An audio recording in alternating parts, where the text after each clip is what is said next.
Hello everyone, welcome to my YouTube channel. तो आज से हम हमारे चैनल पे एक नई सीरीज स्टार्ट करने जा रहे हैं जिसका नाम है the gate of mystical realm. तो हमारी कहानी एक नरेटर वॉइस के साथ स्टार्ट होती है जहां में बताया जाता है कि इंपीरियल कोर्ट के ऑफिशियल ने बताया था कि ग्रेट की तियान्युआन एरा के 9वें साल में स्पेस से एक एस्ट्रॉइड आके गिरेगा। उसके अंदर इतनी पावर होगी कि वो पूरे वर्ल्ड में तबाही ला सके और उस टाइम के बाद दुनिया पूरी बदल जाएगी। और फिर वही दौर आ जाता है जब वो ऑब्जेक्ट स्पेस से आके गिरता है और ठीक जैसा कि उस ऑफिशियल ने बताया था वैसा सब हो रहा था। उस ऑब्जेक्ट के ईस्ट सी में गिरने से चारों तरफ सुनामी आ गई थी। आधा वर्ल्ड सुनामी से कवर हो गया था। बहुत सारे एम्पायर्स पल भर में खत्म हो गए, लेकिन अब वो सब गुजरे हुए काफी टाइम हो गया है और सब कुछ पहले जैसा हो गया है और पूरी दुनिया उस सब को भुला चुकी है। अब तो शायद किसी को पता भी नहीं है कि वो अंतरिक्ष से गिरी चीज क्या होगी। जिसके बाद दोस्तों अपना सीन एक सिटी के अंदर आ जाता है जहाँ पे हम एक गाड़ी को देखते हैं जो काफी तेजी से एक मेंशन के सामने जाके रुकती है और उस घोड़ा गाड़ी से इस फैमिली का मास्टर निकला था जिसके चेहरे के ऊपर हम किसी टाइप का मार्क देखते हैं नेक के पीछे। जाहिर सी बात है कि उससे किसी टाइप की सिकनेस है और हर कोई फिर उसका इलाज करने में लग जाता है। जहाँ फिर हम उसकी वाइफ और उसकी डॉटर को देखते हैं। ये दोनों भी काफी ज्यादा कंसर्न थे और बाहर बैठे इंतजार कर रहे थे डॉक्टर के आने का। और जैसे ही डॉक्टर आता है तो जो वाइफ थी वो डॉक्टर से पूछती है कि अब मेरे हस्बैंड कैसे है। तो वो गर्दन हिलाने लगता है। वो बता रहा था कि काफी ज्यादा उनकी हालत खराब है और मैं कुछ कह नहीं सकता। तो जो वाइफ थी वो तो ये पूरी खबर सुन के पीछे की साइड आके बेड पे बैठ जाती है। वो काफी ज्यादा कंसर्न हो गई थी कि अब क्या होगा। और जो नन्ही बच्ची थी वो उसके फादर के पास भाग के जाती है। जिसके बाद सीन चेंज हो जाता है और हम जी फैमिली के रेजिडेंस को देखते हैं जहाँ पे कुछ लोग आके इस फैमिली के मास्टर को बता देती हैं कि जो सेवंथ यंग मास्टर शी है वो वापस लौट आया और उनकी गर्दन के ऊपर एक अजीब सा मार्क है। ऐसा लगता है कि वो किसी चीज से इन्फेक्ट हो गए हैं और ये जो खबर है वो बिल्कुल सच है। तो पर्दे के पीछे से आवाज आती है कि ठीक अब तुम लोग जा सकती हो। तो ये लोग खड़े होकर वापस जाने लगते हैं, लेकिन इनके सामने एक आदमी मौजूद था और वो इनको खत्म कर देता है। जिसके बाद हमें जिन फैमिली के पेट्रियार्च को दिखाया जाता है जिसने उसकी सेवंथ सिस्टर को बुलाया था और वो उससे पूछ रहा था कि तुमने की स्पिरिट पिल एक आउटसाइडर को क्यों दी। तो जिन जैन उनको बताती है कि वो लड़का कोई आउटसाइडर नहीं है, वो तो शीतिंग का बेटा है और मेरी बेटी यू हुआन का बड़ा भाई। लेकिन जो सी फैमिली का मास्टर था वो बोलता है लेकिन वो हमारी जिन फैमिली से नहीं है, उसका सरनेम जीन नहीं है। तो जैन बोलती है कि वो मेरे हस्बैंड का बेटा है, वो अब मेरी फैमिली है। और वैसे भी तुम्हें मेरे साथ ये बहस नहीं करनी चाहिए। अगर तुमको एक सलाह दूं तो मेरे मामले से ब्रदर तुम दूर रहो, क्योंकि आज जो हमारी फैमिली इतनी प्रोस्परस है वो शीतिंग की वजह से ही है। तो मुझे नहीं लगता कि उसके बेटे को एक की स्पिरिट पिल देना कोई बुरी बात है। और वैसे भी ये तो हमारे एंसेस्टर्स का प्रॉमिस था। लेकिन जो फैमिली मास्टर था वो तो काफी गुस्से में बोलता है कि शीतिंग मर गया है और अब से शी फैमिली का हमसे कोई भी लेना देना नहीं है और मैं फैमिली में किसी आउटसाइडर को एक्सेप्ट नहीं करूंगा। अब शीतिंग की वाइफ आगे कुछ बोल पाते उससे पहले जो फैमिली का पेट्रियार्च था उसे फिर से चुप करा देता है। लेकिन तभी यहाँ पर एक और ब्रदर आ जाता है और वो बोल रहा था कि हमारे एंसेस्टर का ऑर्डर है, अगर शीतिंग के अंदर मार्शल वॉरियर बनने का टैलेंट है तो उसे की स्पिरिट पिल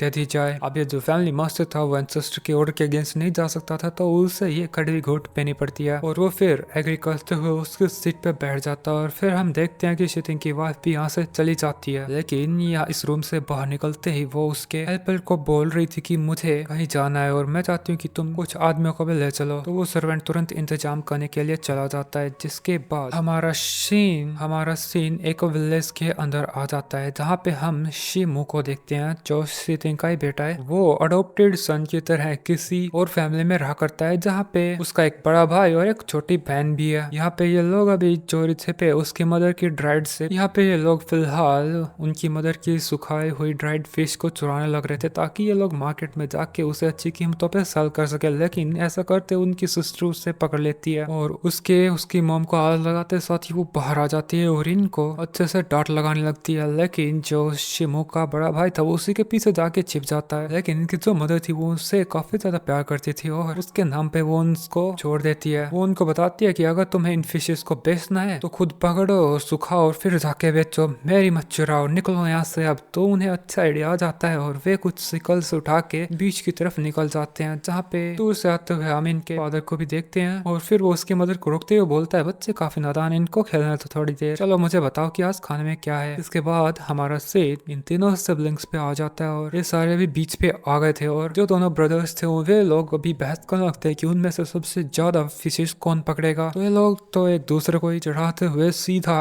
बीच के अंदर समुद्र में कूद जाते हैं। यहाँ पे काफी सारी मछलियां थी और ये लोग उनके सिकल्स में एक एक करके फिशेस को हंट करने लग जाते हैं। अब थोड़ी देर तक ये लोग ऐसे ही मछलियां और बाकी टाइप के जो केकड़े थे उन्हें पकड़ने लग जाते हैं और इसी बीच में लोग खूब मस्ती भी करते हैं। जिसके बाद इन्होंने काफी देर तक पानी के अंदर रहते रहते इनके जो बैग था वो भर लिया था मछलियों से और दोबारा से सांस लेने के लिए और मछलियां ऊपर ले जाने के लिए ऊपर की तरफ जा रहे थे। तो जो सिमो का ब्रदर था वो तो ऊपर की साइड चला जाता, लेकिन उससे आवाज आती है कि मेरी मदद करो। कोई तो उसे बुला रहा था, तो वो सुनकर नीचे की तरफ देखता है तो एक जगह से उसे रोशनी चमकती दिखाई दे रही थी। तो वो उधर की तरफ चला जाता है। ऊपर की तरफ जो उसका भाई था वो आ गया था और उसकी बहन तुरंत पूछती है कि ब्रदर शिमो कहाँ पे है। तो जो लड़की का भाई था सबसे पहले तो फिश से नीचे रख के बोलता है कि तो जो लड़की का भाई था वो बोलता है क्या वो अभी तक नहीं आया, मेरे साथ ही तो था। और फिर जैसे पीछे मुड़ के देखता है तो उसे नहीं दिखता, तो बोलता है ये लड़का सच में इतनी देर तक सांस रोक पाता है, मुझे तो लगा था आज मैंने इसे हरा दिया। खैर जबकि फिर हम नीचे शिमो को देखते हैं जो कि समुद्र में काफी गहराई तक आ गया था और उससे नीचे एक शीश सेल दिखा देता है जिसके अंदर से उसे रोशनी के साथ आवाज भी आ रही थी कि मुझे बचाओ। लेकिन शिमो ज्यादा करीब नहीं जाता, उसे लगता है कि ये शायद कोई इविल स्पिरिट भी हो सकती है, इसलिए उसे यहाँ से चले जाना चाहिए। तो वो पीछे मुड़ के वापस ऊपर की तरफ तैरने लगता है कि तभी उस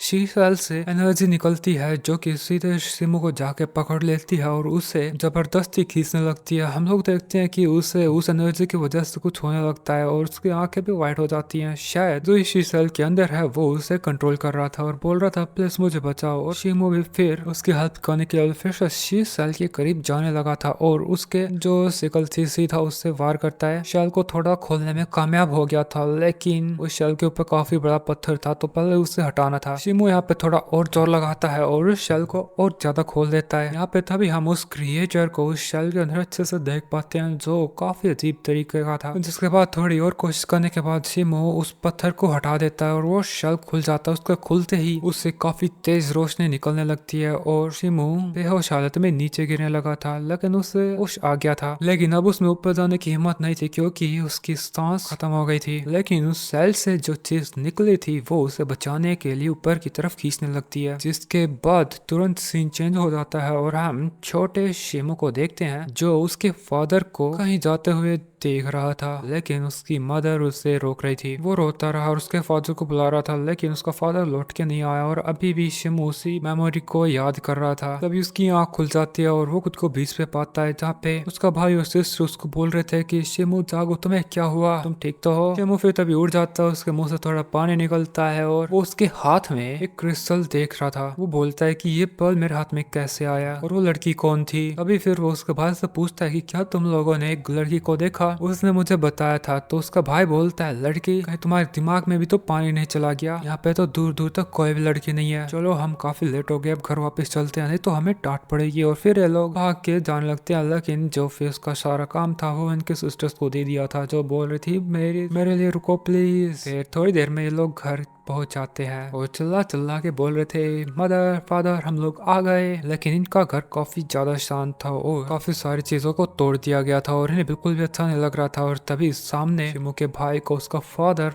पड़ा हुआ दिखाई दे रहा था। जैसे वो उसे छूता है तो वो बेजान साइड में गिर जाता है, उससे काफी सारा ब्लड निकलने लगा था। शिमो का भाई तो तुरंत देख के पीछे हट जाता है और उससे हेलुसिनेशंस हो रहे थे। शिमो की सिस्टर तुरंत ही रोने लग जाते हैं तो वो उसे शांत करा रहा था कि शायद अंदर कोई है। उसे आवाज आई थी तो वो उसका मुंह पकड़ लेता है। वे लोग धीरे से फिर अंदर की तरफ जाते हैं, लेकिन अंदर की तरफ हम एक मास्क मैन को देखते हैं जो कि उसकी पावर से इन तीनों को ही अंदर खींच लेता है। यहाँ पे ये लोग फिर देखते हैं कि उनकी जो मदर थी उसको उस मास्क मैन ने पकड़ लिया था और उसकी तलवार उसके गले पे अड़ा रखी थी। शिमो उनसे पूछता है कि तुम कौन हो, तुम कहना क्या चाहते हो, तुम मुझे क्यों मार रहे हो, छोड़ दो। तभी शिमो का भाई भी आगे तरफ बढ़ने लगा था और बोल रहा था मेरी माँ को जाने दो। लेकिन ये मास्क वाला आदमी पूछ रहा था कि तुम में से शिमो कौन है, और ये सवाल पूछते ही वो शिमो की जो मदर थी उसका गला काट देता है। शिमो का भाई तो ये देख के काफी ज्यादा गुस्से में आ जाता है और वो इस मास्क मैन के ऊपर कूद गया था। छलांग लगाते ही उसके वो मास्क वाला आदमी उसकी सूंड उसके आर पार कर देता है और वो साइड में दीवार पे लटक जाता है और वो भी यहाँ पे पे खत्म। शिमो तो ये सब देख के काफी ज्यादा डर गया था और वो तुरंत उसकी सिस्टर के पास आके उसे बचाने के लिए उसे पकड़ लेता है। कितनी देर में जो मास्क वाला आदमी था वो उसकी स्वॉर्ड को वापस शिमो के भाई से निकाल के उनकी तरफ देखने लगता है। वो शिमो को पकड़ के फिर खूब ज्यादा मारता है और उसकी बहन को पकड़ लिया था। वो बोल रहा था तुम ही शिमो हो ना, और ऐसा बोलने के साथ उसने उसकी स्वॉर्ड को शिमो की बहन के ऊपर ला के रख दिया था। शिमो बोल रहा था कि उसे छोड़ दो, हाँ मैं ही शिमो हूँ, तुम्हें मारना है तो मुझे मारो। अब उसके ऐसा बोलते ही वो आदमी उसकी बहन की भी जान ले लेता है और वो उसके सामने ही गिर पड़ी थी बेजान। शिमो इस आदमी को देखता है और उसके चारों तरफ उसके भाई और मदर की लाश है और उसे काफी ज्यादा गुस्सा आता है और वो भी इस आदमी के ऊपर अटैक कर देता है। लेकिन वो आदमी मुड़ने के बाद शिमो के आर पार भी उसकी स्वॉर्ड खा देता है और इसके साथ उसकी भी जान ले लेता है। उसके बाद एक दूसरा अटैक करता है जिसके साथ ही वो इस घर में आग लगा देता है। इसके बाद वो आदमी यहाँ से चला गया था और हम शिमो को देखते हैं कि उसकी भी अभी डेथ हो चुकी थी, लेकिन तभी उसके पास से वो पर्ल निकल आता है जो चमकने लगा था और फिर उससे काफी ज्यादा एनर्जी वॉलेंटली निकलने लगती है और फिर वो सीधा ही शिमो के अंदर एंटर कर गया था जहाँ पे वो उसका कोर और मेंडेरियंस को एक्टिवेट कर देता है और फिर उसकी इंजरीज को भी हील कर दिया था। लेकिन घर के अंदर तो आग लग चुकी थी और थोड़ी देर में पूरा घर जल के राख हो जाता है और फिर जब शाम होती है तब हमें दिखाया जाता है कि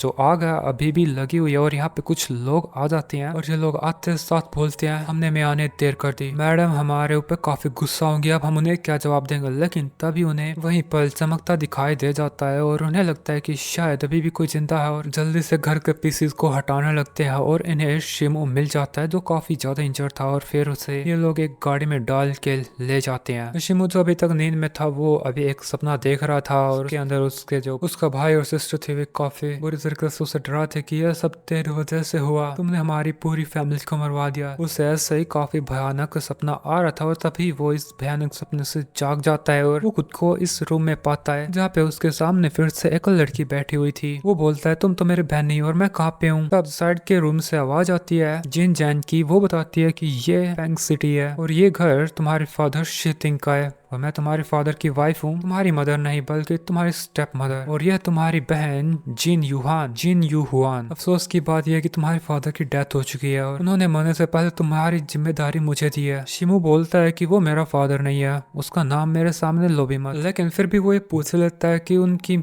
मौत कैसे हुई। तो उसके स्टेप मदर बताती है कि उनकी मौत जैन फैमिली की वजह से हुई। उसके स्टेप मदर लेकिन आगे वो कुछ बोल पाते उससे पहले शिमो बोलता है कि मुझे वापस जाना है। लेकिन उसकी मदर बोल रही थी कि तुम्हारी हालत तो देखो, तुम अकेले जाओगे, तुम्हारे निकलने के बाद तुम्हें कोई भी मार सकता है, फिलहाल तुम मेरी बात मानो क्योंकि यही जगह सबसे सेफ जगह है। वो कहती है कि अब तुम्हारे पास सिर्फ दो चॉइस है, पहला जैसे तुम अभी तक जीते आ रहे हो वैसे ही आगे भी जियो, बिल्कुल मीडियोकर लाइफ। दूसरा तुम्हारे फादर की तरह मेहनत करो और एक मार्शल वॉरियर बनने की कोशिश करो। वो उसे बताते हैं कि मार्शल वॉरियर बनने का रास्ता बहुत ज्यादा हार्ड है। पहले बॉडी टेम्परिंग रेल्म, फिर सोल टेम्परिंग रेल्म, फिर अर्थ रैंक, फिर हेवन रैंक, फिर सेंट रैंक, जिसके बाद लास्ट में डिवाइन रेल्म है। मैं जानती हूँ कि तुम तुम्हारे फादर से काफी ज्यादा गुस्सा हो, लेकिन वे तुमसे बहुत प्यार करते थे और इसी वजह से तुम जिंदा हो, क्योंकि वे जानते थे कि उन्हें एक बीमारी है जो अब तुम्हें भी हो चुकी है। वो बीमारी एक ब्लेसिंग भी है और एक कर्स भी, क्योंकि वो तुम्हें ताकतवर तो बनाती है लेकिन वो तुम्हारी लाइफ और भी कम कर देती है। इसी वजह से उन्होंने खुद से तुम्हें दूर रखा। तुम मार्शल आर्ट्स प्रैक्टिस करके ही इस पेट्रिफिकेशन डिजीज को स्लो कर पाओगे। हमारे एंसेस्टर्स ने तुम्हारे फादर को की स्पिरिट पिल देने का वादा किया था